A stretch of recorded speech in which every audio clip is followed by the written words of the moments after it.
we can't give up this opportunity to start dealing some damage to our opponent, especially with Cold-Eyed Selkie, which is going to draw me 2 cards when it hits the opponent. So what am I going to attack with here? I'm going to attack with the Cold-Eyed Selkie because of its ability to draw cards. Not the Rootwater Hunter, because I want access to that tap ability. The Marrow Reejerey, because there's really no good reason not to attack with the Reejerey. Not the Steambed Aquatex. It's my best blocker, and it has useful abilities that I might be able to take advantage of. The Tidal Warrior. Those are the things that I'm going to attack with. So all of these things are going to attack. I'm going to deal 2, 4, 6 damage, and I'm going to draw 2 cards with the Cold-Eyed Selkie's ability.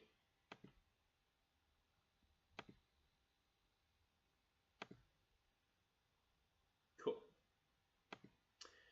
Into my second main phase now. I can play the island I drew. I could play Claustrophobia and tap down my opponent's Goblin Goon, but the Goblin Goon is not a significant threat right now, and I do want to leave up mana to possibly play my Harbinger of the Tides. Harbinger is a very good card right now. What Harbinger is a flash creature. It's a 2/2 for blue, but I may cast it as though it had flash if I pay 2 more. So for 4 mana, I get a 2/2 with flash. When Harbinger enters the battlefield, I may return target tapped creature an opponent controls to its owner's hand. But because casting Harbinger will activate the ability of the Reejerey, which will allow me to tap a creature, effectively I'm able to return anything to my opponent's hand through the small synergy of Harbinger plus Reejerey. So we'll end this turn.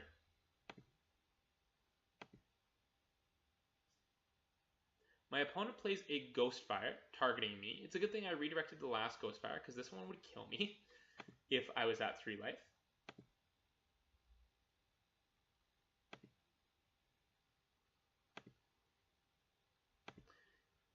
My opponent has no further plays on their main phase, so we come to their end step. There's multiple things I want to do on this end step.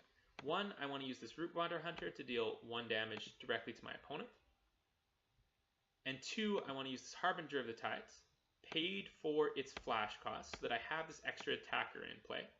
Use the Reejerey's ability to tap down the Goblin Goon.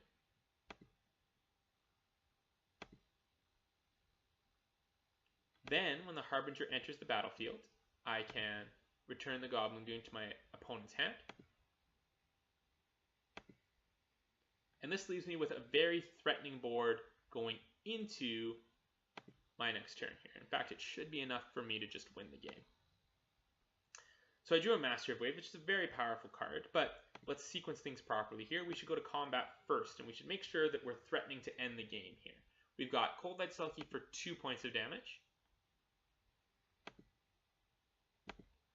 3 points from Harbinger makes 5, 6, 7, 8, 9. We need 3 more.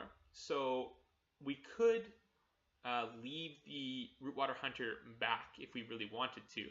Because let's say my opponent is able to kill my Harbinger of the Tides, then it doesn't matter whether the Hunter is involved or not. If the Harbinger of the Tides isn't here, then it'd be 2, 4, 6, 7, 8, 9, 10, 11 points of damage, which wouldn't be enough to end the game. But if we leave Rootwater Hunter back, then we have some answers to things that my opponent might do if they're able to kill the Harbinger. So we'll attack with exactly those. We have no other effects to play, and that's enough for us to win the match. So that game played out pretty much as I hope a game between these two decks would. My opponent stalled a little off the start, admittedly, to play, but quickly after that they began to establish significant attackers for themselves. Between the Goblin Chieftain and the Goblin Rabblemaster, our life total pretty significantly. The Goblin down to 6 would have had us dead given the 2 Ghostfires in our opponent's hand, so they would tempo game pretty well. We, as blockers for their Goblins, we dealt the Ghostfires with our Misdirect. Having so stabilized, we were then able that allowed us to win the game. Anyway, I hope that that was an interesting experience to watch.